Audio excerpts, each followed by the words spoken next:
Alright, so this one time, I was driving home late at night, and the snow started coming down hard.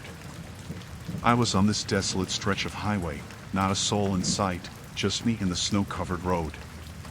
My car sputtered and gave out, leaving me stranded in the freezing cold. I figured I had no choice but to try and find help. I started walking, hoping I'd come across someone or a place to get some help. And then, out of nowhere, I saw headlights in the distance. I felt relieved, thinking I was saved. As the car got closer, I could see there were a few people inside, and they pulled up beside me. They seemed nice enough, offering to help, saying they were heading in the same direction. I hesitated at first, but they seemed friendly, so I got in the car. The folks inside were chatty, asking me about where I was headed and making small talk.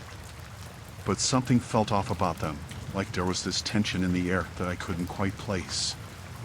They said they were going to a nearby lodge where they could call a tow truck for my car. I thought, great, maybe this won't be so bad after all. But as we drove, the lodge seemed farther and farther away, like we were going deeper into the woods. I started to get this knot in my stomach, this sense of unease. I asked them about the lodge, but they just kept reassuring me that we were almost there. The snowfall was getting heavier, making it hard to see anything beyond the headlights. Suddenly, the car jerked to a stop, and the engine died.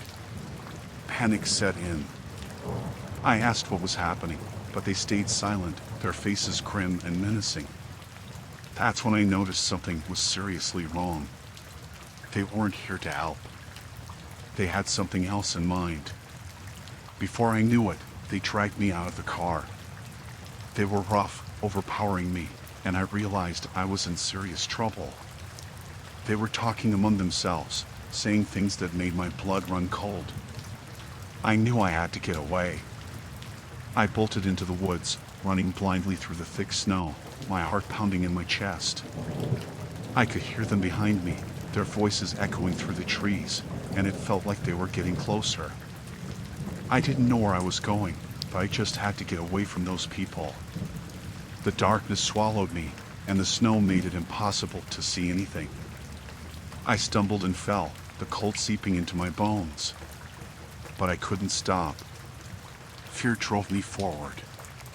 After what felt like forever, I found a small clearing and hid behind a fallen tree, trying to catch my breath. The woods were silent, except for the distant sound of their voices, getting fainter. I knew I couldn't stay there, so I pushed myself to keep moving. I trudged on, my body shaking from the cold and fear. And then, I saw a faint light in the distance. I couldn't believe my luck. It was a house, a small cabin hidden among the trees. I sprinted towards it, pounding on the door, desperate for help. The door swung open, and a man stood there, surprised to see me. I tried to explain what had happened, how those people had tried to hurt me, but he didn't understand. He looked confused and wary. That's when I saw them emerging from the woods, those same sinister people. They were closing in on the cabin, and my heart sank. I begged the man to let me in, but he just stood there, hesitant. I didn't have a choice. I had to get away from those people. I pushed past the man and into the cabin, locking the door behind me. I searched for something, anything, to defend myself with. They started pounding on the door, yelling and threatening. I was trapped, alone in this cabin in the middle of nowhere, with those sinister people trying to break in. I was terrified, praying for someone, anyone, to help me. Hours passed, and they didn't let up. It was like they were determined to get to me. I couldn't sleep, couldn't relax. I just huddled in a corner, clutching whatever I could find for protection. And then, as suddenly as it all began, it stopped. The pounding ceased, and there was this eerie silence. I stayed huddled in that corner, too scared to move, too scared to even breathe. Morning came, and I mustered the courage to check outside. They were gone. The fresh snow had covered any trace of their presence, leaving me alone in that desolate place. I made my way back to the highway, hitchhiking my way to the nearest town, where I could finally get some help and safety. But the terror of that night haunted me, a night I'd never forget, where I narrowly escaped a group of people who had sinister intentions.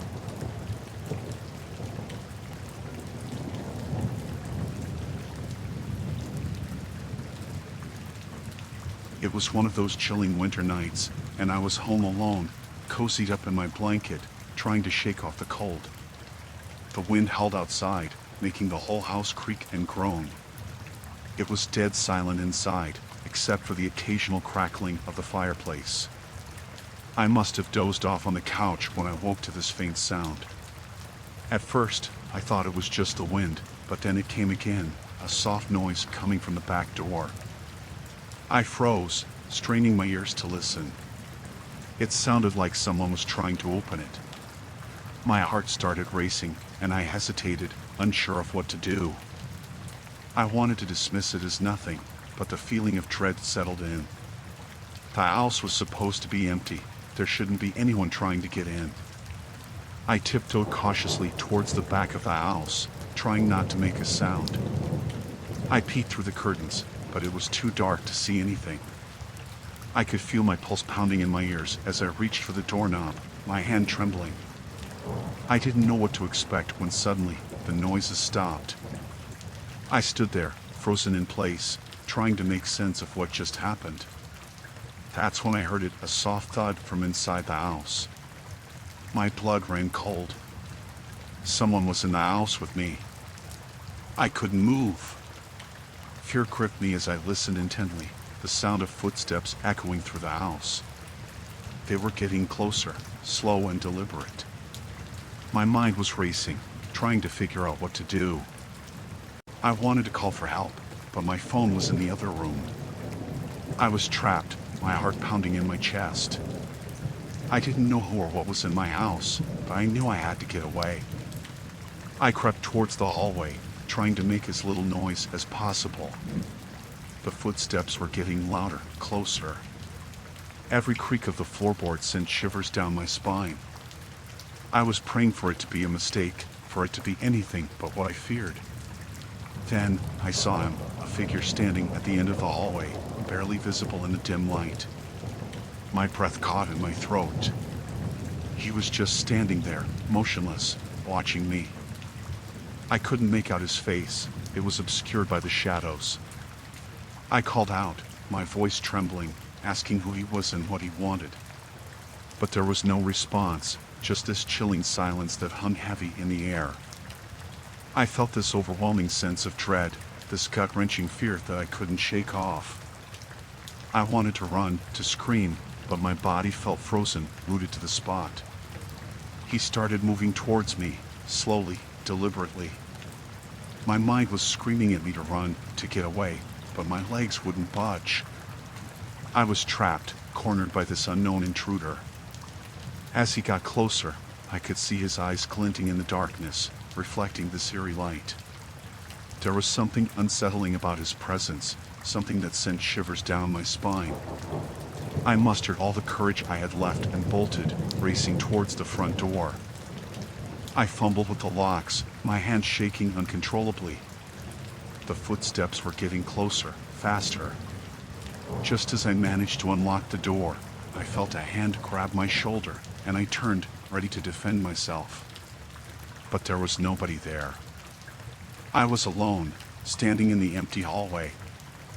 I stumbled outside, gasping for breath, my heart pounding in my chest. I looked around, searching for any sign of the intruder, but there was nothing. It was like he had vanished into thin air. I called the police, my voice trembling as I explained what had happened.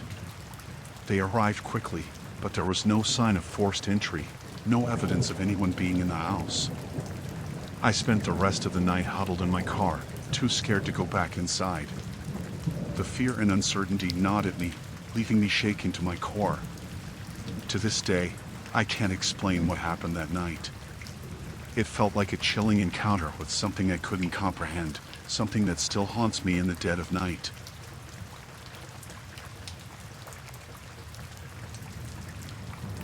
It was a cold winter day, and the kids were ecstatic about the fresh snowfall. I figured it'd be a great idea to take them sledging at the park, give them some outdoor fun. We bundled up in our warmest coats and headed out. The park was blanketed in snow, and the kids were having a blast, laughing and sledding down the slopes. Everything seemed normal until I noticed this guy. He was just standing there, off to the side, staring at us. It was a bit odd, but I shrugged it off, thinking maybe he was just taking a walk. As we continued sledging, I caught glimpses of him every now and then, always lingering at a distance, watching us. It made me uneasy, but I didn't want to alarm the kids. Maybe he was just enjoying the snow like us, right? But as the day went on, I couldn't shake the feeling that something was off. I noticed him following us, keeping his distance, but always there. I tried to convince myself I was being paranoid, but his presence felt sinister. When we decided to head back home, I could see him, still lingering around. It was getting dark, and the park was nearly empty, but this guy seemed fixated on us. I urged the kids to walk faster, trying not to show them my unease. As we neared our street, I glanced back, and my heart skipped a beat. The guy was following us, keeping pace a few yards behind. My blood ran cold. I tried to stay calm for the kids, but my mind was racing. What did this guy want? I picked up the pace, hoping to lose him, but every time I glanced back, he was still there. It felt like he was closing in, and I could feel this knot in my stomach. When we reached our house, I hurriedly got the kids inside, locking the door behind us. I peeked through the window, and there he was, standing across the street, staring right at our house. It sent chills down my spine. I didn't want to scare the kids, so I tried to act normal, but I was on high alert. I called the police, explaining the situation, hoping they'd send someone over. But as I turned away from the window, I saw him, right there in our yard, staring back at me through the glass. I froze, my heart pounding in my chest. How did he get so close? I rushed to the front door, making sure it was locked. I could hear him outside, tapping on the window, this slow, deliberate rhythm that made my skin crawl. The kids started to panic, asking what was going on. I tried to calm them, but deep down, I was terrified. This guy was on our property, and I had no idea what he was capable of. I grabbed a baseball bat, trying to appear confident, but my hands were trembling. I stood there, waiting, hoping the police would arrive soon. The tapping continued, getting louder and more insistent. Suddenly, the tapping stopped. It was dead silent. I hesitated for a moment before cautiously peeking through the curtains. He was gone, vanished into the night. The police showed up a while later, but there was no sign of the strange man. They said they'd keep an eye out in the area, but I couldn't shake off the fear. I didn't feel safe, and the thought that he might come back haunted me. The kids were shaken up, and I struggled to reassure them. I stayed up all night, keeping watch, jumping at every sound outside. The fear of that chilling encounter lingered, leaving me on edge for days, dreading the possibility that he might return.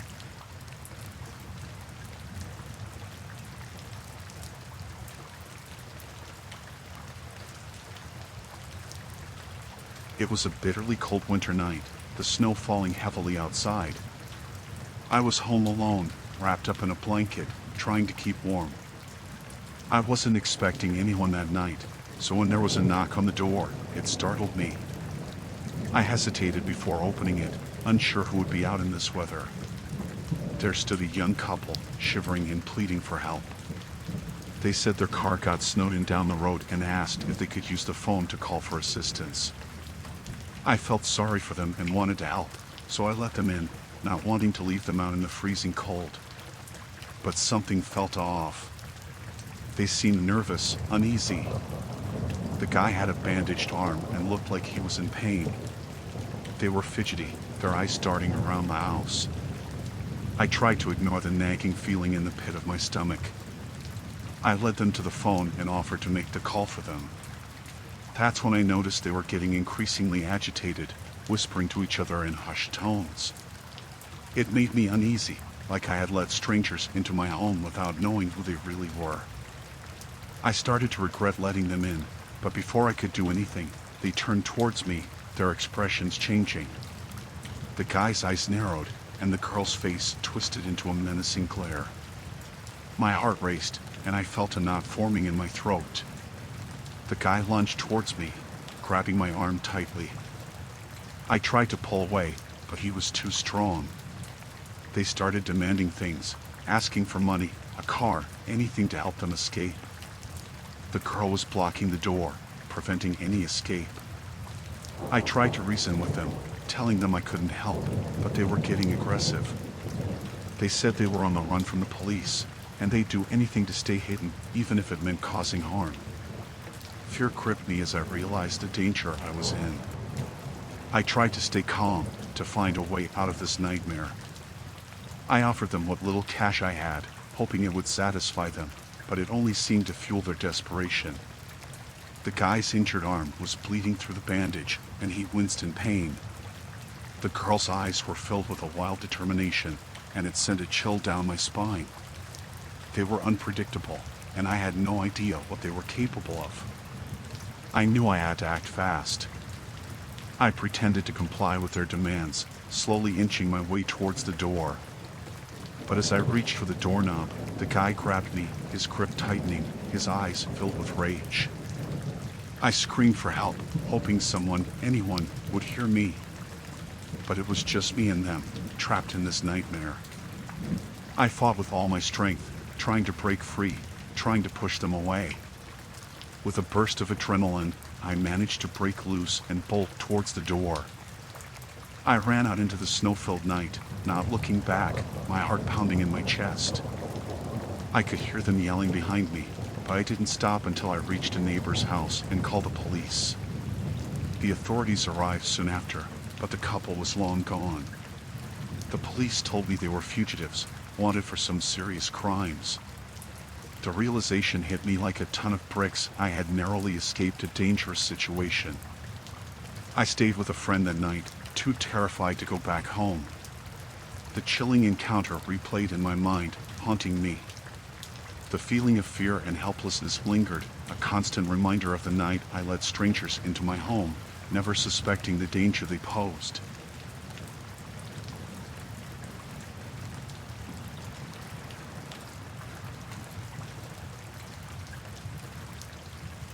It was a night shift at the hospital, and the snowstorm outside had been relentless. The heavy snow had blanketed the area, trapping us all inside. I was used to these long shifts, but this night felt different, something eerie in the air. The hospital was quiet, the patients resting, and the staff going about their duties. But as the night wore on, we started noticing strange things. Lights flickering, weird noises echoing through the corridors. It made everyone uneasy, including me. I was checking on one of the patients when I saw a man lurking in the hallway, glancing around as if searching for something. He wasn't wearing hospital scrubs, just regular clothes. I found it odd, but assumed he was visiting a patient. I didn't think much of it at first. But then, things started to get weird. Some of the patients were agitated, saying they'd seen someone lurking outside their rooms, someone who didn't belong there. I tried to reassure them, but their fear was palpable. As I continued my rounds, I caught glimpses of the same man, always in the shadows, always watching. I felt a chill run down my spine. He didn't seem like a concerned visitor. There was something off about him. The storm outside intensified, the wind howling and rattling the windows. We were all trapped inside, isolated from the outside world. It was just us, the staff, and the patients, and this feeling of unease hung thick in the air. Then, the lights flickered again, but this time they went out completely. Panic spread through the hospital, patients calling out in fear, staff rushing around trying to calm everyone down. Amidst the chaos, I heard footsteps, slow and deliberate. I grabbed a flashlight and made my way towards the source of the sound. As I turned the corner, I saw him, the man from earlier. He was just standing there, his eyes fixed on me. I asked him if he needed any help, trying to keep my voice steady.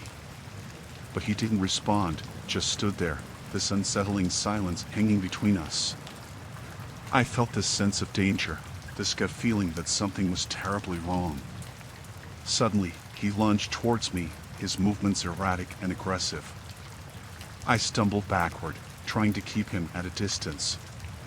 He was muttering something under his breath, something dark and incomprehensible. I yelled for help, hoping someone would hear me. The hospital was in chaos, and it felt like we were all alone, trapped in this nightmare. The man's eyes were wild, and I could see he was holding something, a sharp object glinting in the dim light. I tried to reason with him, to calm him down, but he was beyond reason. He was intent on causing harm. I backed away, trying to keep a barrier between us, praying for someone to come to my aid. Finally, another nurse appeared, and together we managed to create enough commotion to draw the attention of security. They rushed in and apprehended the man, restraining him before any harm was done. The police were called, and they took him away. It turned out he was a patient's relative who had a history of mental illness and had somehow slipped past security. The storm eventually subsided, and order was restored in the hospital. But the chilling encounter with the disturbed man stayed with me, a reminder of the vulnerability we faced within the supposed safety of the hospital walls. It was a night of terror that none of us would soon forget.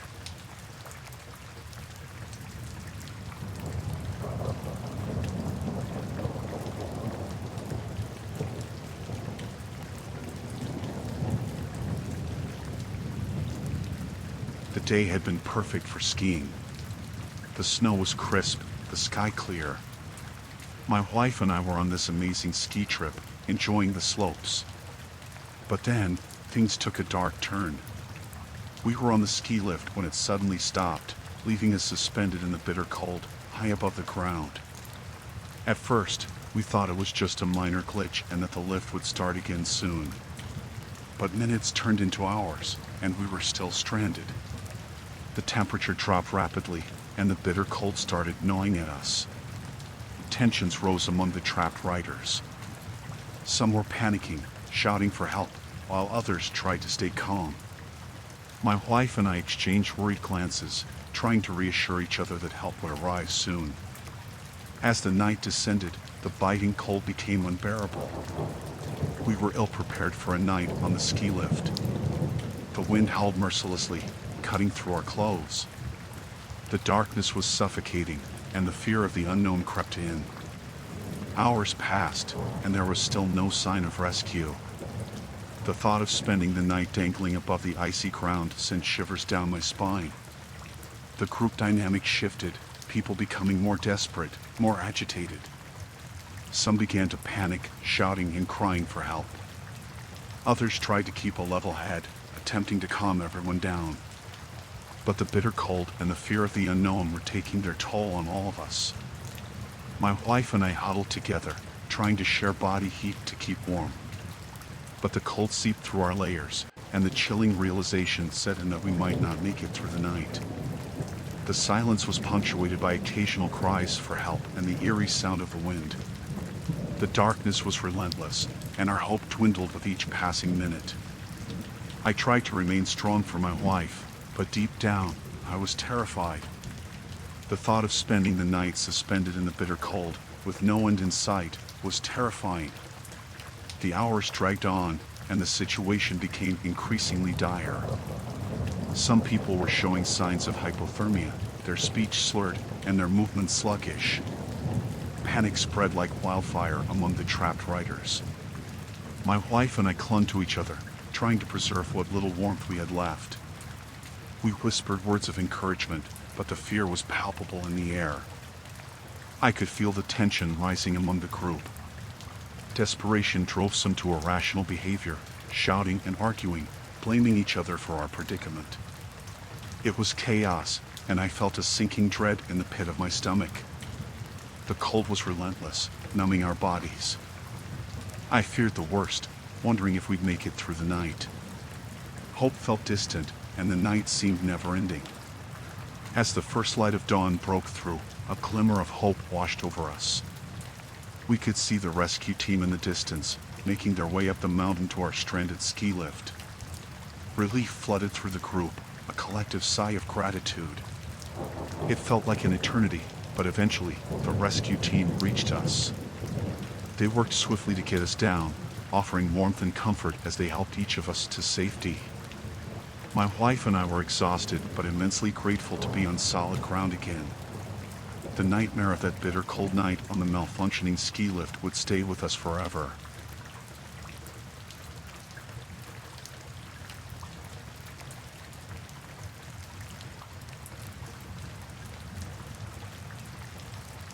It was a frosty winter morning, and I was heading to work. The pavements were treacherously icy, so I figured I'd take a shortcut through the grass field to avoid slipping. Little did I know that this decision would plunge me into a nightmarish situation. As I crossed the field, I noticed a commotion coming from a nearby house. Curiosity got the better of me, and I cautiously approached, trying to get a glimpse of what was going on. What I saw sent a shiver down my spine. A woman tied up, and two men were violently assaulting her. My heart pounded in my chest, and adrenaline surged through me. I knew I had to do something, couldn't just stand there and watch. I didn't have time to call the police. I needed to intervene before it was too late for that woman. I crept closer, trying to devise a plan. But as I made my move, one of the men spotted me. Panic surged through me, and before I could react, they lunged at me, overpowering me with sheer force. I tried to fight back, to free myself from their grasp, but they were too strong. I could feel the pain shooting through my body as they relentlessly hit and kicked me. It was chaos, and I was completely outnumbered. Amidst the chaos, I managed to break free for a moment, but it was short-lived. They caught me again, their anger fueled by my interference. My head was spinning, my body bruised and battered. I kept struggling, trying to protect myself, but they were relentless. I felt helpless, the situation spiraling out of control.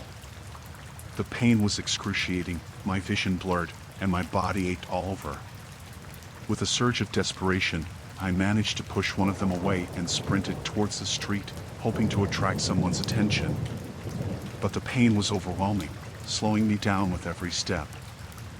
I collapsed onto the pavement, my body trembling, unable to move. I could hear distant voices, sirens approaching. Relief washed over me as I knew help was finally on its way, but the fear and the pain were still consuming. The police arrived, and paramedics rushed to tend to my injuries. They took me to the hospital, where I lay, bruised and battered, haunted by the horrific scene I'd witnessed. Later, the police informed me that they had arrested the men responsible for the assault. The woman was in critical condition, but alive, and they assured me that justice would be served. Days passed, and I lay in that hospital bed, replaying that chilling encounter in my mind. The guilt gnawed at me, wondering if I could have done something differently, acted faster, or called for help sooner. The physical wounds would heal, but the mental scars from that horrifying incident would linger. It was a nightmarish experience that would haunt me for the rest of my life.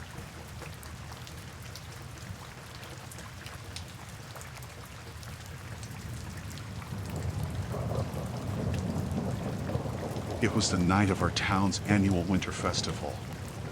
My son and I were excited, ready to enjoy the festivities. The town square was lit up with colorful lights, the air filled with laughter and the aroma of hot cocoa. As we walked through the lively streets, something felt off. I couldn't quite put my finger on it, but an unsettling sensation crept up on me. I brushed it off, attributing it to the bustling crowds and the cold night air. As the evening progressed, a series of strange incidents began to unfold. A street lamp flickered ominously, casting eerie shadows across the square. I saw Mr. Reynolds, our quiet neighbor, standing on the outskirts, his gaze fixed on us. It made me uneasy, but I didn't dwell on it. As my son and I indulged in some festival treats, a sense of unease grew stronger. I noticed Mr. Reynolds again, this time lurking in the shadows, watching us with an unsettling intensity. His presence felt ominous, sending a chill down my spine.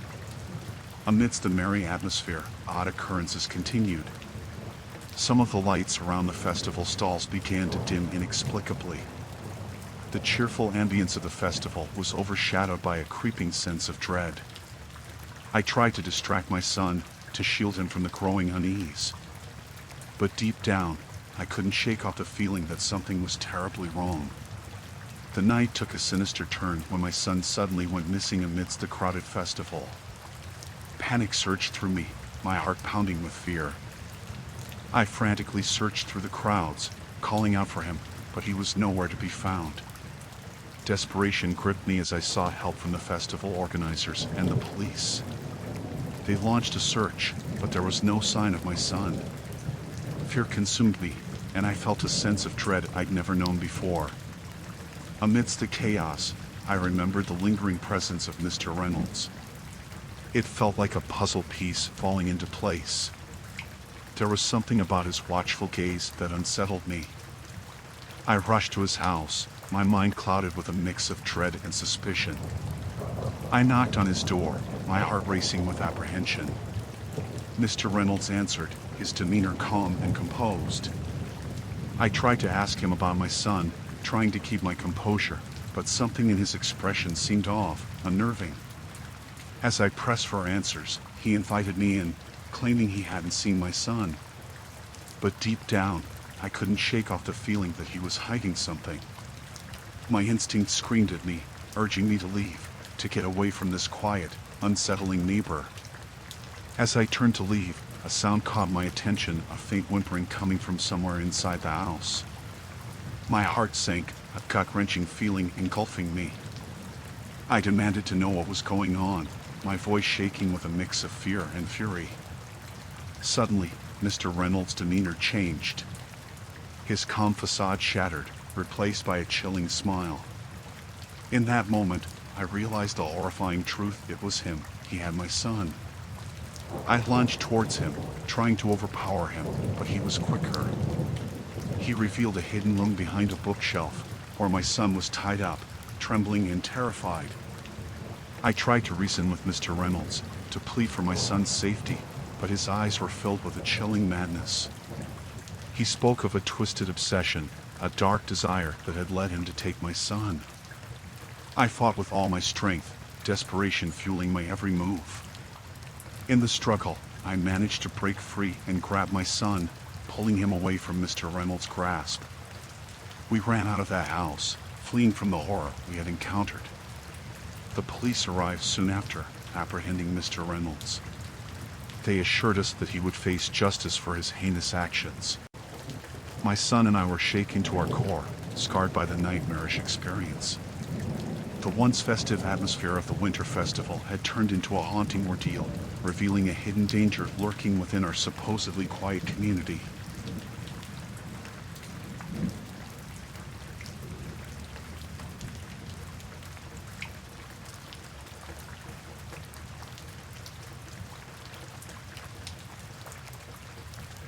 The winter getaway at the ski chalet was meant to be a relaxing break for my family, a chance to unwind from the chaos of daily life.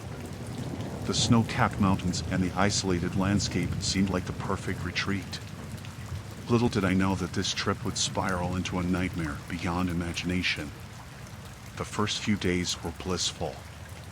We skied, enjoyed the breathtaking scenery, and relished the tranquility of the mountains. But one evening, as darkness settled over the chalet, a sense of unease crept in. There was a knock on the door, a knock that shattered the serene atmosphere. I hesitated before opening it, not expecting any visitors. 3 men stood outside, their faces obscured by hoods, their demeanor threatening.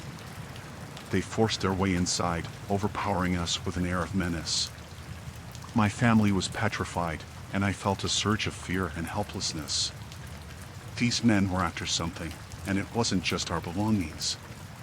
They demanded ransom, claiming they knew about my success in the stock market, assuming I could pay them handsomely. Their words were laced with malice, and their intentions were crystal clear: to exploit our wealth for their gain. I tried reasoning with them, pleading for the safety of my family, but they were unrelenting. The chilling reality sunk in. We were being held captive in our own chalet by ruthless strangers. Their threats were terrifying. They warned us not to contact the authorities, insisting that they were watching our every move. The isolation of the snowy landscape amplified our vulnerability, leaving us at the mercy of these criminals. We were subjected to psychological torture, our captors monitoring our every action. They confiscated our phones, cutting off any means of communication with the outside world. Fear paralyzed us, and time seemed to stand still in that secluded chalet. The days dragged on, and the situation grew increasingly dire. My family and I were living in constant fear, our every move dictated by these captors. The chilling thought that our lives could be at stake loomed over us. We tried to maintain some semblance of normalcy, but the tension in the air was suffocating. We were prisoners in our own home, the walls closing in on us with each passing moment. Our captors made it clear they were waiting for the ransom, and until then, we were at their mercy. We lived in a state of constant fear, unsure of what each day would bring. The nights were the worst. The eerie silence of the isolated chalet magnified our fears. Every creak of the floorboards, every gust of wind against the windows sent shivers down our spines, a constant reminder of our perilous situation. Days turned into a blur, and hope felt like a distant memory. We clung to each other, finding solace in the unity of our family amidst the terror that surrounded us. But just as abruptly as they had arrived, the captors disappeared, leaving us shaken and traumatized. The ordeal had scarred us deeply, a harrowing experience etched into our minds forever. The authorities were notified, and they launched an investigation, but the captors were never apprehended. We returned home, grateful for our safety, yet haunted by the nightmare we had endured.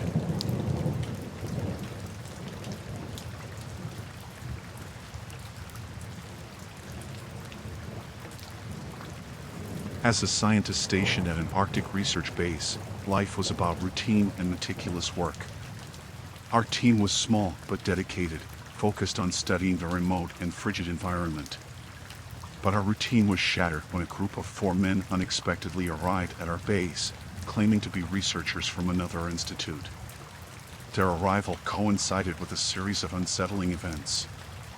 Equipment malfunctioned inexplicably, crucial data vanished, and our communication with the outside world was disrupted.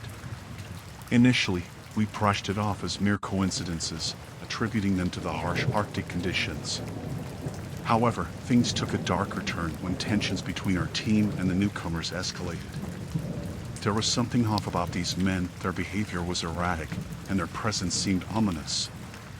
As the days passed, the atmosphere at the base grew increasingly tense. Our once tightly knit team was divided. Paranoia and suspicion festered among us, fueled by the strange occurrences and the mysterious behavior of the newcomers. One stormy night, a power outage plunged the base into darkness. Panic seized us as we navigated through the pitch-black corridors, trying to restore power. It was then that the true extent of the danger became apparent. We found evidence of sabotage, critical systems tampered with, supplies missing. The unsettling realization hit us: these men weren't who they claimed to be. Their arrival was no coincidence, it was a calculated intrusion into our research base. Fearing for our safety, we confronted the intruders, demanding answers.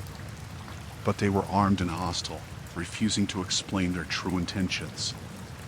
It became clear that our fight for survival had begun in this desolate, unforgiving landscape. Trapped in a battle of wits and resilience, we fortified our base, bracing for the worst. The Arctic environment, once serene and majestic, now felt menacing, as if it was conspiring against us. Days turned into a nerve-wracking struggle for survival. We endured harsh weather, dwindling supplies, and constant fear. The Arctic wilderness, typically breathtaking, now seemed like a malevolent entity, testing our limits. Communication with the outside world remained severed, leaving us isolated, vulnerable, and at the mercy of our adversaries. We devised strategies to defend ourselves, knowing that we were outnumbered and outgunned. The days blurred into a nightmarish cycle of vigilance and tension. Each passing moment was fraught with the looming threat of the intruders, their motives still shrouded in mystery. In the midst of the struggle for survival, a fellow scientist vanished under suspicious circumstances. Fear rippled through our already fragile group, adding to the suffocating atmosphere of dread. We were on edge, never knowing when the next attack or betrayal would come. The Arctic landscape, once an object of scientific curiosity, had become a battleground for our fight for survival. As tensions reached a boiling point, a fierce confrontation erupted between our team and the intruders. It was a terrifying clash, a fight for our lives amidst the unforgiving Arctic terrain. We fought with all our strength, driven by desperation and the primal instinct to survive. The bitter cold, the harsh winds, it was an adversary in itself, testing our endurance and resilience. In the end, our determination prevailed, and we managed to repel the intruders. They retreated, disappearing into the icy vastness, leaving behind a trail of chaos and fear. We survived the ordeal, battered and scarred. The Arctic base, once a sanctuary for scientific exploration, had become a haunting memory of our fight for survival against the unknown.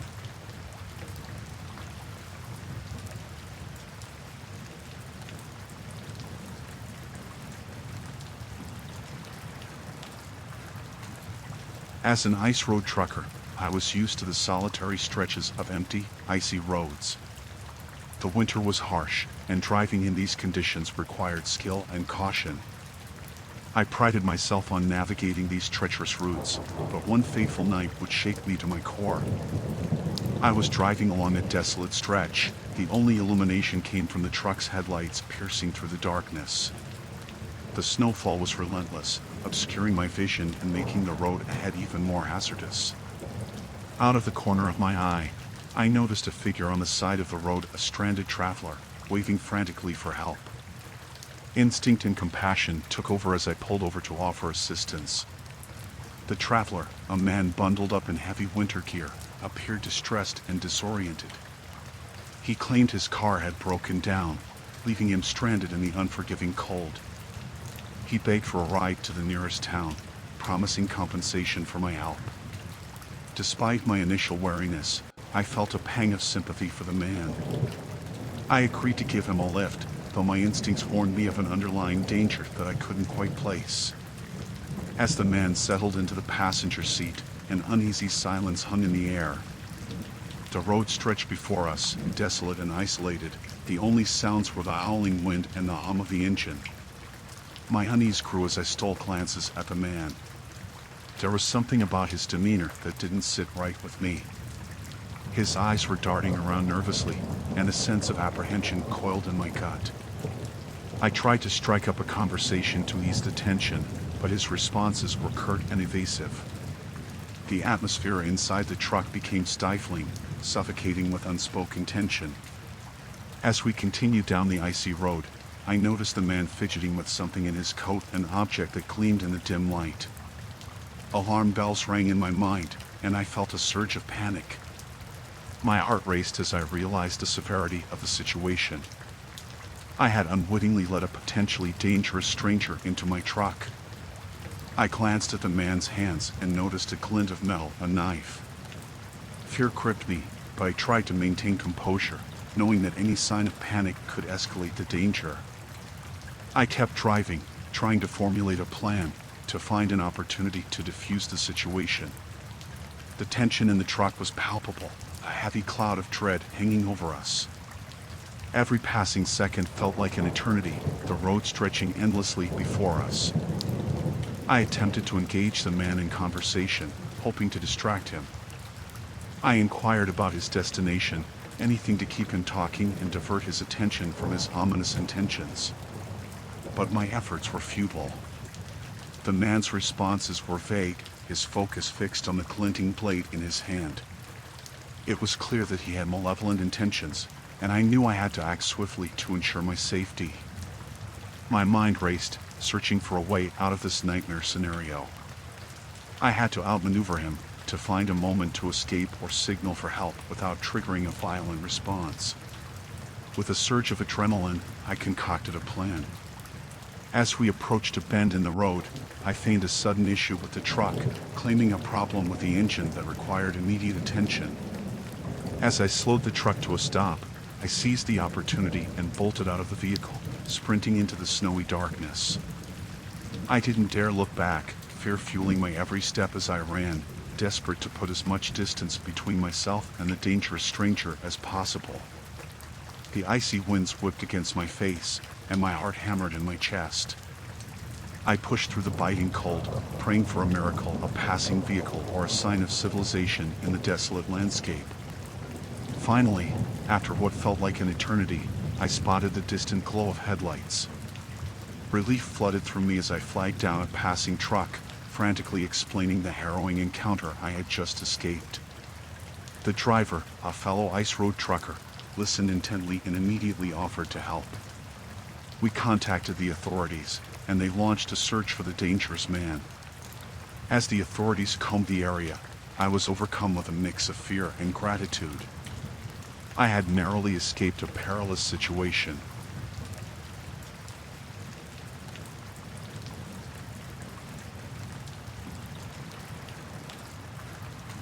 It was a winter morning like any other. I was a kid then, around 10 years old, waiting at the bus stop for my ride to school. The bitter cold nipped at my skin, and the icy ground crunched beneath my feet. As I stood there, shivering in the biting wind, a car pulled up beside me, a beat-up sedan with tinted windows. My instincts tingled with unease, but I tried to brush it off, assuming it was someone lost or asking for directions. The driver rolled down the window, and a man, his face obscured by a scarf and a hat pulled low, leaned over and asked me a strange question. He inquired about directions to a street that didn't exist in our town, a name that sounded foreign and made up.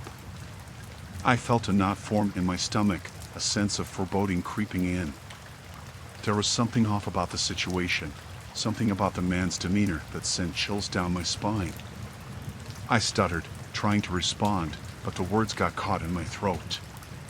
The man's eyes bore into mine, and a wave of discomfort washed over me. It was then that I noticed another figure in the back seat, shadowy and indistinct. My heart pounded with fear, and I could feel the hairs on the back of my neck standing on end. A cold sweat broke out on my forehead as a sense of impending danger gripped me. Without warning, an instinctual alarm bell went off in my mind, urging me to get away. With a surge of adrenaline, I bolted, leaving my school bag behind, and sprinted down the street, my heart racing faster than my feet. I dared not look back, terrified of what I might see. I heard the screech of tires behind me, fueling my terror, my legs pumping harder as I raced through the cold winter morning. The sound of the car's engine grew louder, and I knew they were following me. Panic consumed me as I veered into side streets, desperately trying to lose them in the maze of the neighborhood. I darted into alleys, behind buildings, and through backyards, each step fueled by sheer terror. The frosty air burned in my lungs as I sprinted, my breaths coming in ragged gasps. My mind raced, thoughts jumbled with fear and confusion. I couldn't comprehend why someone would chase after a kid like me, what their intentions were, but I knew I had to get away. My legs ached, my chest burned with exertion, but I pushed myself to keep running. The streets felt endless, the winter landscape a blur of snow and fear. I chanced to glance behind me, and to my horror, I saw the car closing in, the shadowy figures inside visible in the rearview mirror. It spurred me on, driving me to run faster, fueled by an overwhelming dread of what would happen if they caught me. I heard shouts, muffled voices carried by the wind, but I didn't stop. I pushed harder, my small legs carrying me as fast as they could. Finally, after what felt like an eternity, I stumbled upon a busy street. People bustled about, going on with their daily routines, unaware of the terror I had just escaped. I frantically flagged down a passerby, breathless and in tears, trying to explain the horrifying ordeal that had just unfolded. The stranger, sensing my panic, offered to help and called the police. The authorities arrived promptly, but the car and its occupants were nowhere to be found. I recounted the chilling encounter, every detail etched into my memory with terrifying clarity. The police assured me they would investigate, but the fear lingered, haunting my thoughts long after that morning. I never knew the true intentions of those people in the car, but the memory of that chase, the sheer terror of being pursued, would stay with me as a nightmare I wished I could forget.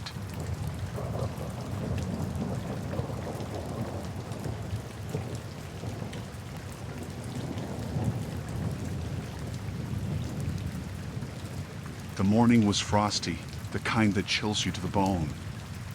I was out on my usual snow plowing route, maneuvering through the town's icy streets.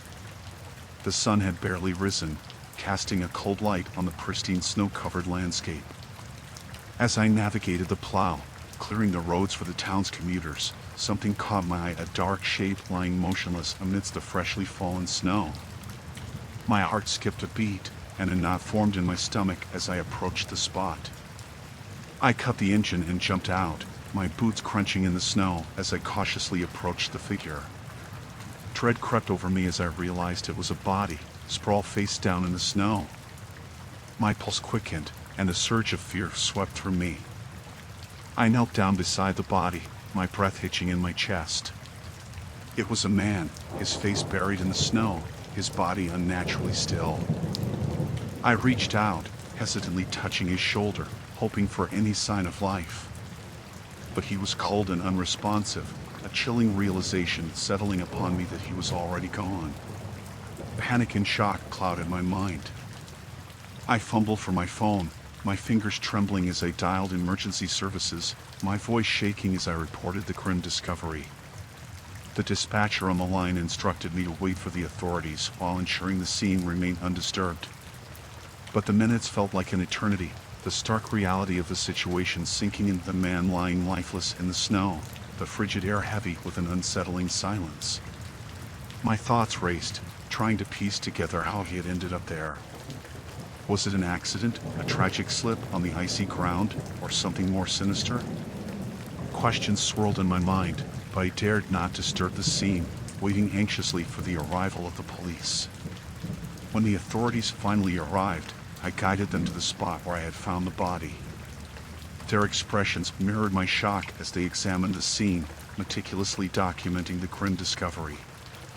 As they worked, I couldn't shake the feeling of unease, the eerie sense that something was amiss. The winter morning that had begun so ordinarily had taken a dark turn, leaving a haunting impression on me. The police conducted their investigation, questioning me about the events leading up to the discovery. I recounted my routine snow plowing, explaining how I stumbled upon the body while clearing the roads. They assured me they would handle the situation, urging me to return to my duties. But the image of the lifeless body in the snow lingered in my thoughts, an unsettling reminder of the fragility of life amidst the harsh winter landscape. Rumors and speculations swirled around the town in the aftermath, whispers of what might have happened to the man found in the snow. Yet, the truth remained elusive, leaving an unsettling feeling of uncertainty and fear lingering in the community. The incident haunted my thoughts, casting a pall over my routine, making the frosty mornings feel darker and more foreboding. I couldn't shake the feeling that something sinister had happened, a sense of unease that clung to me like the bitter winter cold. The mystery of the man's demise weighed heavily on my mind, a chilling encounter that had abruptly shattered the tranquility of my usual snow plowing routine. The memory of that grim morning lingers with me.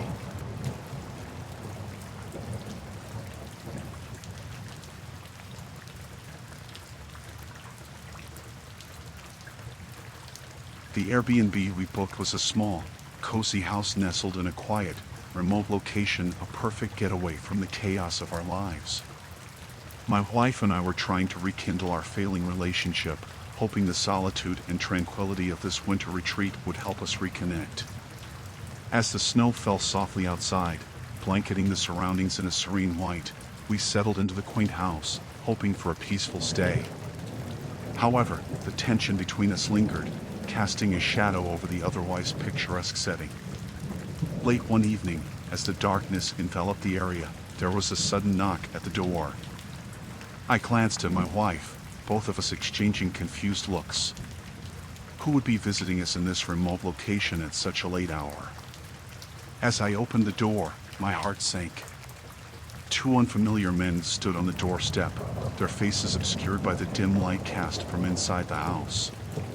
They were rough-looking, their demeanor unsettling, and an icy wave of apprehension washed over me.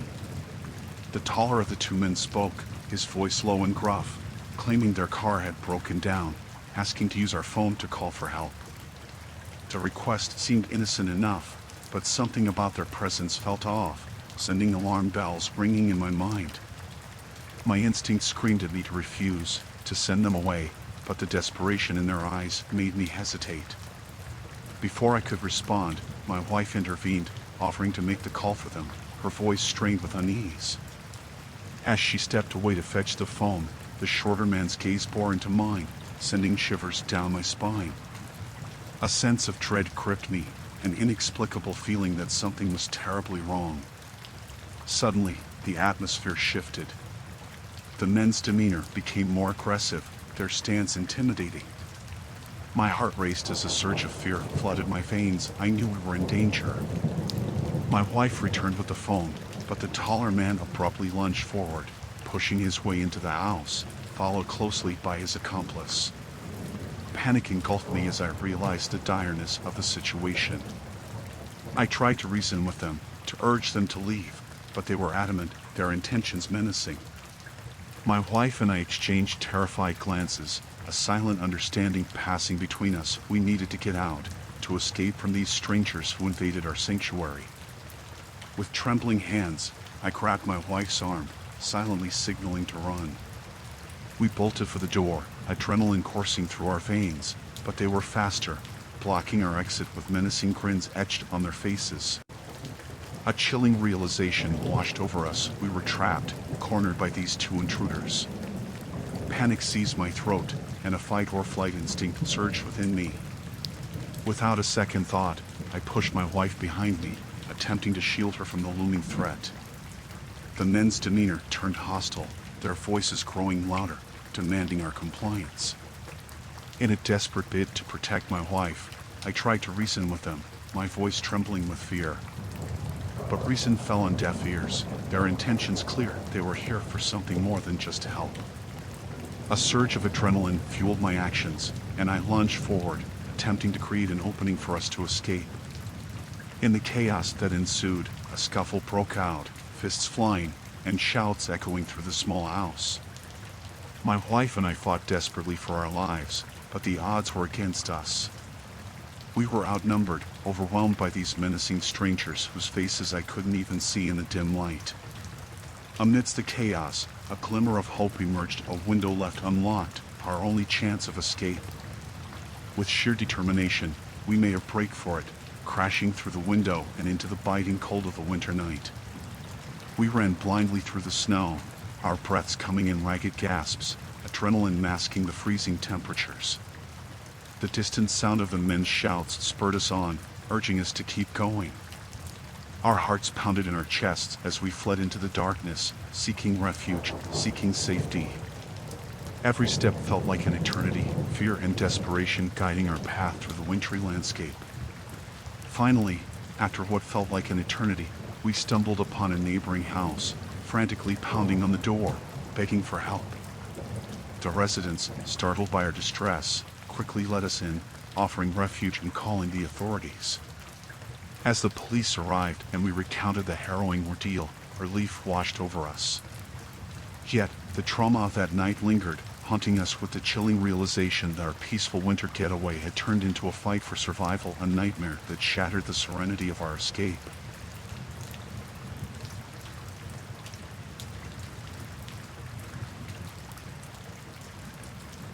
The bitter winter air bit into my skin as I trudged through the snow-covered neighborhood, going door to door, trying to sell my products. It was a tough job, especially in the freezing cold, but I needed to make ends meet. As dusk settled in, I reached a remote house, tucked away at the end of a desolate street. The house had an eerie aura, but I knocked, hoping to make a sale.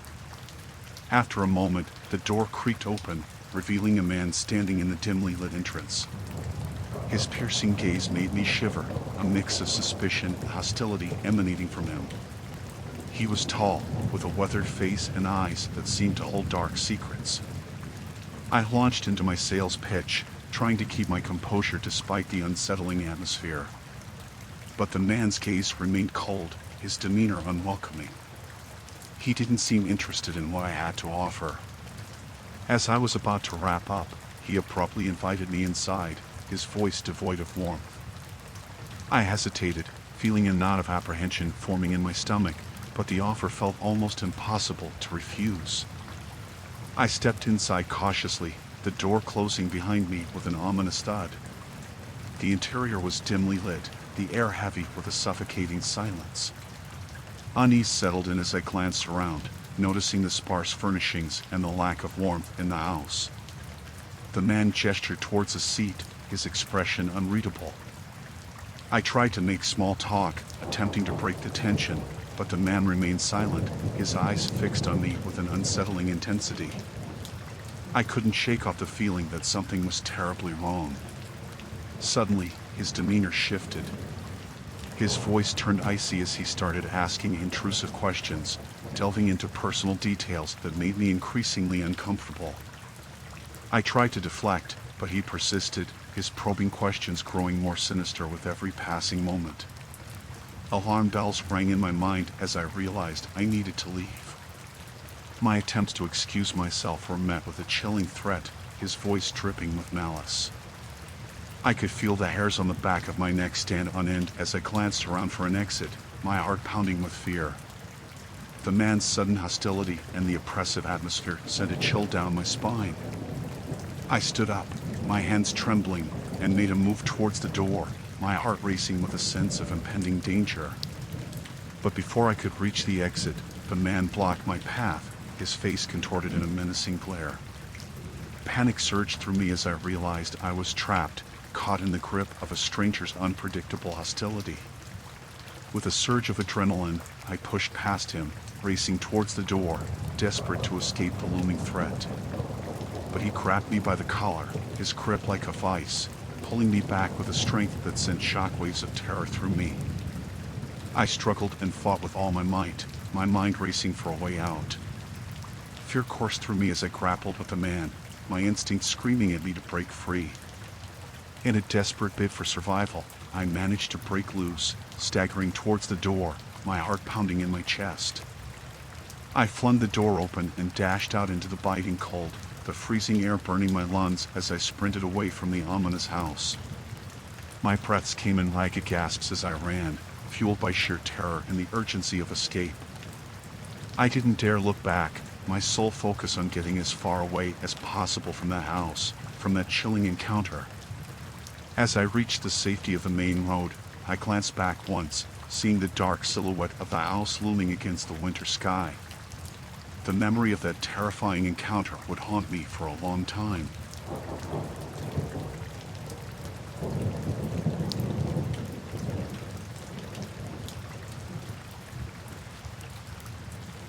The blizzard had hit us hard, turning the road ahead into a sheet of ice.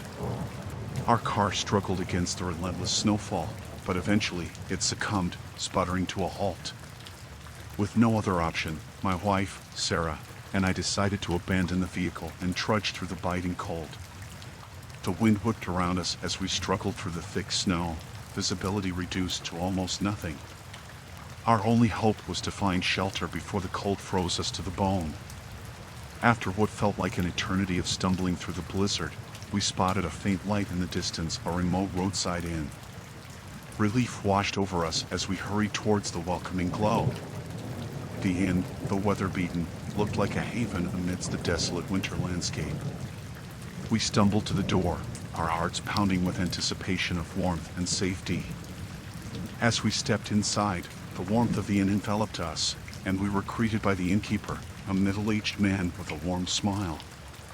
He introduced himself as Mr. Johnson, offering us a room for the night. Grateful for the respite from the storm, we accepted his offer without hesitation. The interior of the inn was rustic but cozy, the crackling fireplace casting a comforting glow over the room. However, something about Mr. Johnson's demeanor felt off, a subtle shift in his welcoming smile that sent a shiver down my spine. But I dismissed it as my imagination running wild in the midst of the storm. We settled into our room, seeking solace in the warmth and safety of the inn. But as the night wore on, an uneasy feeling settled over me. The air felt heavy, the walls seeming to close in on us. Sarah, too, shared my unease, her eyes darting around nervously. A sense of foreboding crept in as we heard muffled sounds coming from downstairs, whispers and shuffling that sent a chill down my spine. I decided to investigate, leaving Sarah in the safety of our room. As I crept downstairs, the once welcoming inn now seemed eerily quiet, devoid of any signs of life. I found Mr. Johnson huddled in a corner, muttering to himself in a frantic manner. His demeanor had changed drastically from the genial host we had encountered earlier. The air crackled with an unsettling tension, and my instinct screamed at me to leave, to get Sarah and flee this place. Before I could turn and rush back to our room, Mr. Johnson noticed my presence. His gaze snapped towards me, his eyes glinting with a manic fervor that sent a jolt of terror through me. His words were disjointed, nonsensical, but filled with an underlying threat that chilled me to the core. Without warning, he lunged towards me, his movements erratic and violent. I managed to dodge his grasp and sprinted back upstairs, my heart racing with fear. I burst into our room, frantic, urging Sarah to grab our things and leave immediately. But as I explained the urgency of the situation, a bone-chilling realization struck us: our room had no windows, no means of escape. Panic set in as we heard heavy footsteps thundering up the stairs, followed by Mr. Johnson's deranged laughter echoing through the hallway. There was no time to waste. We frantically searched for an escape route, but the room was barren, devoid of any exits. The walls seemed to close in on us, suffocating us in this nightmarish trap. As Mr. Johnson reached our door, his demeanor had turned sinister, a twisted smile etched across his face. He brandished a rusted knife, the glint of metal sending a surge of terror through us. With adrenaline coursing through my veins, I looked around desperately for anything to defend ourselves. In a stroke of luck, I spotted a loose floorboard, wielding it as a makeshift weapon, preparing to fight for our lives. As Mr. Johnson lunged towards us, I swung the wooden plank with all my might, managing to fend him off momentarily. Sarah and I seized the opportunity, rushing past him in a desperate attempt to escape.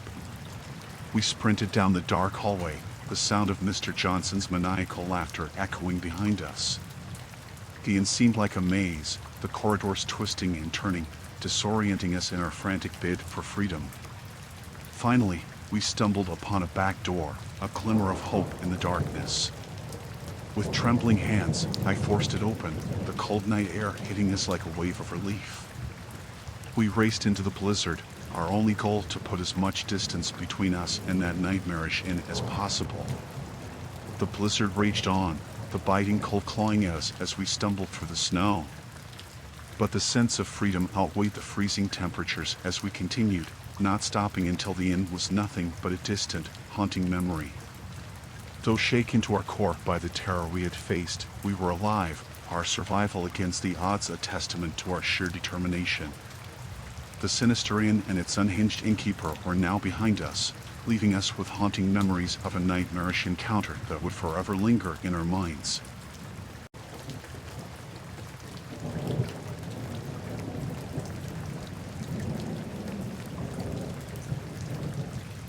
The snowfall that evening was relentless, a relentless blanket of white smothering the town, slowing down the already treacherous roadways.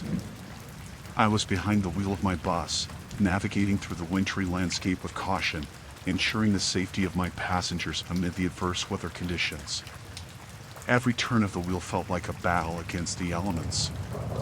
The bus was nearly empty, save for a handful of passengers scattered throughout. As the journey continued, the snowfall grew heavier, reducing visibility to a mere blur of swirling white. The windshield wipers worked tirelessly to clear the accumulating snow, but it seemed like a futile effort. One passenger, sitting towards the front, caught my attention. He was tapping impatiently on the window, urging me to speed up, claiming he was in a hurry. I glanced at him through the rearview mirror, sympathetically gesturing that the conditions made it unsafe to go any faster. Another 20 agonizing minutes crawled by before I reached the next scheduled stop. The same impatient passenger approached me, his frustration evident in his voice. He was irate, demanding to know why I was taking so long, his impatience turning into aggression. I calmly explained the hazardous road conditions and assured him of our continued journey, but he wasn't appeased. His demeanor grew increasingly hostile, his words laced with anger and impatience.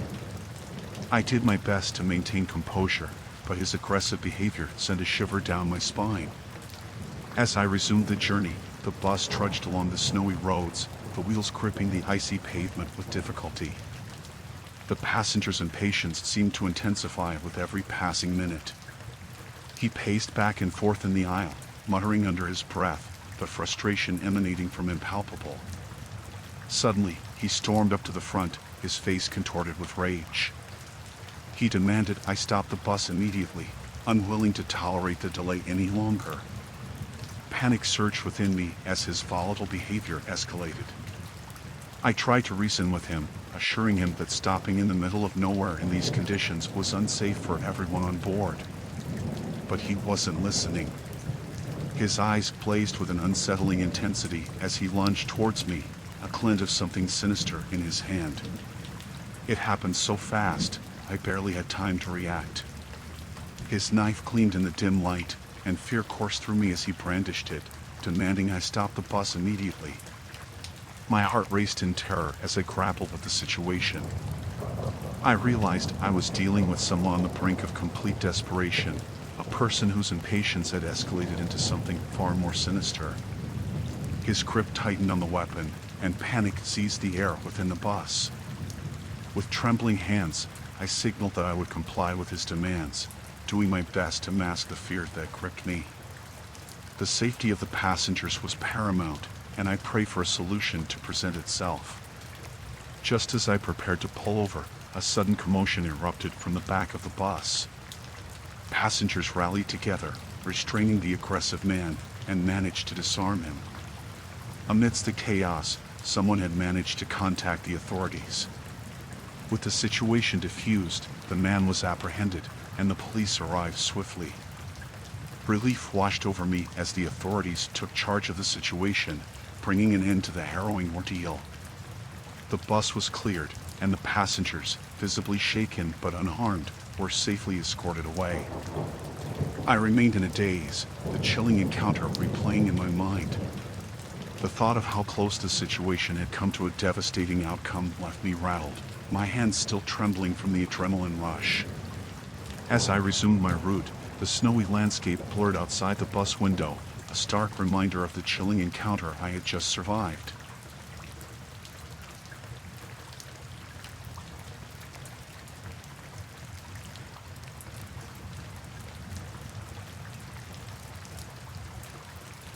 I was looking forward to a quiet evening alone, just me, the warmth of my home, and a hot pizza. It was a bitterly cold winter night, the kind that makes you crave comfort food. So, I placed an order for a pizza delivery and settled in, the soft glow of the fireplace casting dancing shadows across the room. As I waited for the delivery, I occupied myself with mundane tasks, trying to pass the time until the familiar ring of the doorbell signaled the arrival of my dinner.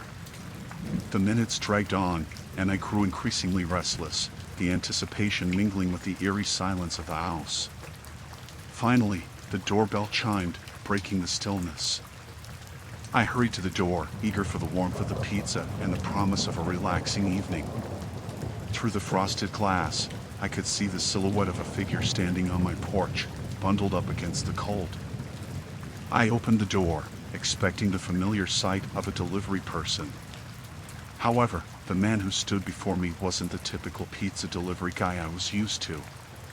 His demeanor was off, something about his presence sending a shiver down my spine. He was shrouded in a heavy coat, the hood pulled low over his eyes, obscuring his features. Despite the biting chill outside, a peculiar coldness seemed to emanate from him, an unsettling aura that seemed out of place. He held the pizza box awkwardly, almost as if it were a foreign object to him. His eyes, barely visible under the hood, seemed to bore into me, sending an instinctual warning that something was amiss. I forced a polite smile, reaching for the pizza, eager to be rid of the uneasy encounter. But as I extended my hand, a strange feeling washed over me, a feeling that something wasn't right. His movements were jerky, his hands trembling as he handed over the box. My heart raced with an inexplicable sense of dread, a primal instinct urging me to shut the door and lock it tight. But I dismissed it as paranoia, chalking it up to the lateness of the hour and the isolation of being home alone. As I took the pizza box, our eyes met for a brief moment. His gaze was piercing, a chilling intensity that sent a jolt of fear down my spine. I mumbled a thanks, quickly retreating back into the safety of my home, eager to put the unnerving encounter behind me. I tried to shake off the unease as I set the pizza down on the kitchen counter, but an overwhelming feeling of discomfort lingered. I realized that I hadn't paid the delivery person yet, and I rushed back to the door, hoping to complete the transaction and bid the stranger farewell. To my surprise, there was no sign of him outside. The porch was empty, the biting wind swirling snowflakes in the darkness. I scanned the area, but he was nowhere in sight. A chill ran down my spine as I considered the unsettling possibility that he might still be lingering nearby. Concern gnawed at me. Why had he left so abruptly? Had he been watching the house? The unsettling encounter left me on edge, my mind racing with unsettling thoughts. I double-checked the locks on the doors and windows, an irrational fear taking hold. As I returned to the kitchen, the pizza sat untouched on the counter, my appetite gone. The events of the encounter replayed in my mind, the sense of foreboding growing with each passing moment. I couldn't shake off the feeling that something was deeply wrong. I contemplated calling the pizza place to report the odd encounter, but I hesitated, not wanting to sound paranoid. Instead, I tried to distract myself, hoping to brush off the unease that lingered like a shadow in my home. The minutes ticked by slowly, the silence of the house weighing heavily on me. My senses were on high alert, every creak or rustle sending a jolt of fear through me. I tried to convince myself that it was just my imagination running wild. Suddenly, a faint sound broke the silence, a tapping against the window. My heart leaped into my throat, my pulse quickening as I strained to identify the source of the noise. I approached the window cautiously, the dread mounting with each step. Through the frost-covered glass, I glimpsed a figure standing outside in the darkness. It was him, the delivery guy. But something was horribly wrong. His hood had fallen back, revealing a face twisted into an expression of malevolence. His eyes were fixed on me, filled with an unsettling intensity that froze me in terror. He pressed his face against the window, his breath fogging the glass as he mouthed something unintelligible. Fear gripped me, rendering me motionless as I watched his frantic gestures. Without warning, he raised a hand, tapping on the window with an urgency that sent a shiver down my spine. I stumbled backward, scrambling away from the window, my mind racing with panic. What did he want? Why was he back? My first instinct was to call the police, but fear paralyzed me. I fumbled for my phone, my hands trembling violently. In a surge of desperation, I dialed 911, my voice trembling as I relayed the chilling encounter to the dispatcher.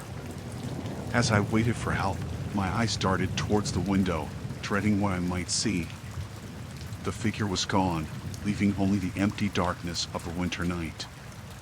The minutes stretched into an agonizing eternity as I huddled in fear, the seconds ticking by. The distant wail of sirens broke the silence, signaling the arrival of the police. Relief flooded through me, accompanied by a lingering sense of dread. The officers arrived swiftly, their presence a welcome sight in the midst of the chilling ordeal. I recounted the harrowing encounter to them, the fear and anxiety pouring out in a jumble of words. They conducted a thorough search of the area, but there was no trace of the mysterious pizza delivery guy. They assured me they would patrol the neighborhood and investigate further. As the police took my statement, I couldn't shake off the feeling of vulnerability, the fear that the encounter might not be over. The night dragged on, the events replaying in my mind like a nightmare I couldn't wake up from. The police advised me to stay vigilant and keep my doors locked. They promised to increase patrols in the area and assured me of their continued vigilance. Despite their reassurances, the sense of unease lingered, leaving me on edge for the rest of the night. As dawn broke, a sliver of relief washed over me. The night of terror seemed to have passed, but the chilling memory of the encounter would stay with me.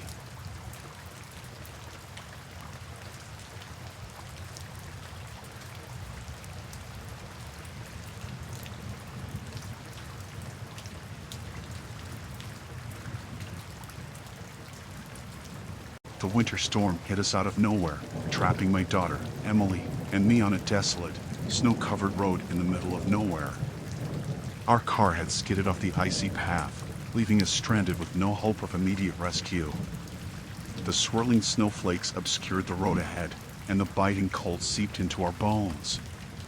As the snowfall intensified, we trudged through the blizzard, seeking refuge from the brutal weather. In the distance, we spotted faint lights, the glimmer of hope in the form of a remote farmhouse. Relief washed over us as we approached, hopeful for warmth and shelter. We knocked on the door, shivering from the frigid temperatures. A middle-aged man greeted us, offering a warm smile and inviting us inside. He introduced himself as Mr. Peterson, explaining that his family was hosting a small gathering and welcomed us to join them until the storm subsided. Grateful for the hospitality, Emily and I accepted their invitation, stepping into the cozy farmhouse. The warmth embraced us, providing a reprieve from the harsh winter outside. The family seemed amiable, gathered around a crackling fireplace, exchanging stories and laughter. However, as the night wore on, a sense of unease crept in. The jovial atmosphere of the gathering gradually turned unsettling. The family members' behavior appeared odd, their smiles lingering a little too long, their eyes carrying an unsettling glint that I couldn't quite decipher. Emily and I exchanged uneasy glances, sensing something was amiss, but we couldn't pinpoint the source of our discomfort. The storm outside raged on, the wind howling relentlessly, making it impossible to leave. As the night progressed, the family's demeanor shifted, their gestures growing more intrusive. They insisted we stay for dinner, and though hesitant, we accepted their offer, trying not to offend our hosts. The dinner was an uncomfortable affair. The family's behavior became increasingly peculiar, their questions probing, their gazes intense. I noticed subtle hints of aggression beneath their seemingly welcoming facade, sending a shiver down my spine. I whispered to Emily that we should leave, but before we could make a move, Mr. Peterson blocked our path, his demeanor turning menacing. His smile faded, replaced by a chilling glare that set off alarm bells in my mind. He insisted that leaving in such harsh weather was impossible and urged us to stay the night. Emily and I exchanged alarmed glances, the sense of danger palpable in the air. With no other viable option, we reluctantly agreed, trying to mask our growing fear. As the night deepened, our unease turned into terror. We noticed strange, furtive glances exchanged among the family members, their whispers growing hushed and secretive. Emily clung to my arm, her eyes wide with fear, narrowing my own apprehension. In the dead of night, as we pretended to sleep, we overheard a chilling conversation. The family members spoke in hushed tones about disposing of unwanted guests, their words sending a surge of panic through us. Emily's hand trembled in mine, fear gripping us in its icy clutches. Realizing the danger we were in, I knew we had to escape. With trembling hands, I reached for my phone, but it was missing. Panic surged within me as I realized our means of calling for help had vanished.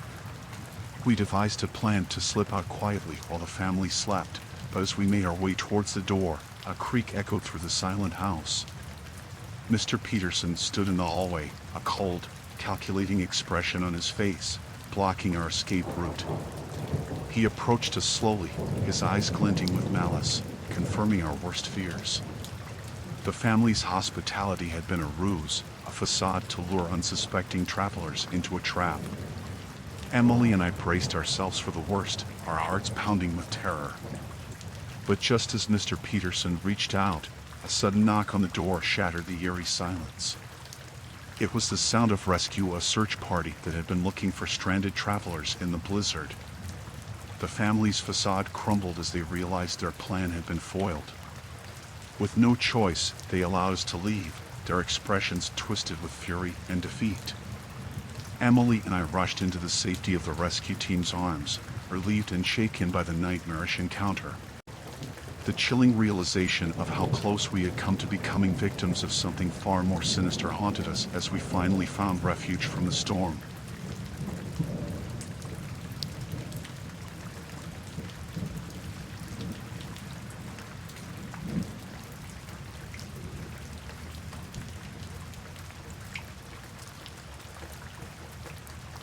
The winter air was biting as our team of explorers set out on a treacherous expedition through uncharted territories. We were a diverse group, brought together by a shared passion for adventure and discovery. The plan was to navigate the harsh wilderness, mapping out unexplored areas and pushing the boundaries of our knowledge. Our leader, Dr. Thomas, was an experienced explorer, revered for his expertise in extreme terrains. We trusted him implicitly, relying on his guidance to navigate the unforgiving landscape. The journey had been grueling, the biting cold and treacherous conditions testing our endurance. However, as the days passed, tension simmered within our group. There were disagreements about the route, the supplies, and the relentless cold that seemed to seep into our bones. Some of us were on edge, the isolation and harsh conditions taking a toll on our spirits. As we ventured deeper into uncharted territories, suspicions began to brew among us. Whispers of betrayal and deception circulated within the group, casting shadows of doubt on our mission and our companions. I couldn't pinpoint the source of the unease, but there was a sense of something being off-kilter, an underlying tension that seemed to grow with each passing day. One frigid evening, during our campsite setup, I overheard heated conversations between some members of our team. Their voices were hushed, but the animosity in their words was palpable, hinting at a rift that threatened to tear our group apart. I confronted Dr. Thomas about the growing discontent within our ranks, hoping to quell the rising tension. But he remained cryptic, evading my questions with a steely determination that left me feeling unsettled. As the days wore on, the atmosphere grew increasingly tense, our once cohesive team now fractured by suspicion and distrust. The biting cold seemed to mirror the icy tension among us, our unity crumbling under the weight of mistrust. One fateful night, as we huddled around the flickering campfire, a startling revelation emerged. It was revealed that someone among us had been secretly tampering with our essential supplies, sabotaging our provisions. The accusation sent shockwaves through our group, sowing seeds of fear and paranoia. Dr. Thomas attempted to quell the rising panic, urging us to remain united in the face of adversity. But the damage was done, suspicion hanging heavy in the frigid air. With each passing day, the sense of unease escalated. We were on edge, constantly watching each other, unsure who among us could be the traitor, the one threatening our survival in this harsh wilderness. As the biting cold continued to gnaw at us and our supplies dwindled, desperation set in. We became more divided, each member wary of the other, the once unified team now fractured by fear and mistrust. One morning, I awoke to a chilling discovery. Dr. Thomas, our revered leader, was missing. Panic surged through the group as we searched frantically for any sign of him. His absence cast a shadow of uncertainty and fear among us, leaving us vulnerable and exposed in the merciless winter landscape. The realization hit us hard. Our leader, the one we had entrusted our lives to, had vanished without a trace. The sense of betrayal and deception was palpable, sending shockwaves of fear through our dwindling group. As we pressed on, navigating the brutal terrain without our leader, the atmosphere grew increasingly hostile. Accusations flew, fingers pointed, and mistrust festered among us like a festering wound. Amidst the chaos, an ominous storm brewed on the horizon, threatening to engulf us in its wrath. The relentless cold intensified, snow and wind whipping at our exposed faces, our situation growing increasingly dire. With our provisions depleted and tensions escalating, the bitter cold and harsh conditions became our greatest adversaries. The fear of betrayal from within our own ranks loomed larger than the unforgiving wilderness surrounding us. As we struggled to survive, battling not just the elements but also the betrayal that had fractured our group, a chilling realization dawned on us: we were in a fight for our lives, against both nature and the unseen threat lurking among us. The betrayal within our team had turned our once thrilling expedition into a nightmarish fight for survival in the heart of a merciless winter. Despite the overwhelming odds stacked against us, we refused to succumb to the darkness that threatened to engulf us. With determination burning in our hearts, we rallied together, striving to maintain some semblance of unity amidst the chaos and suspicion. In the face of the relentless storm and dwindling supplies, we held on to a sliver of hope, clinging to the belief that we could overcome the treacherous circumstances that had befallen us. With an unwavering resolve to survive, we focused on finding a way out of the bleak situation. Hours turned into days as we forged ahead, enduring the biting cold and relentless blizzard, our spirits battered but not broken. Through sheer perseverance and solidarity, we managed to uncover traces of Dr. Thomas's whereabouts. It turned out that he had ventured ahead, seeking help from a nearby outpost due to an emergency. His sudden absence had been a misunderstood act of necessity, not betrayal.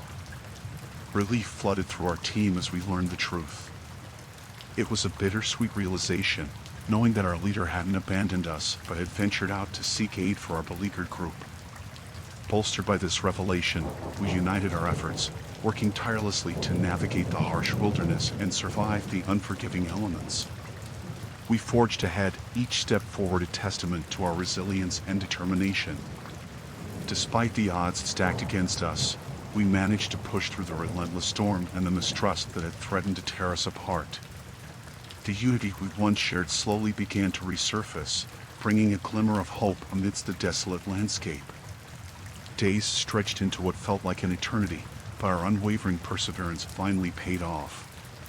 Through sheer determination and unyielding teamwork, we stumbled upon a remote outpost, a beacon of safety amidst the relentless blizzard.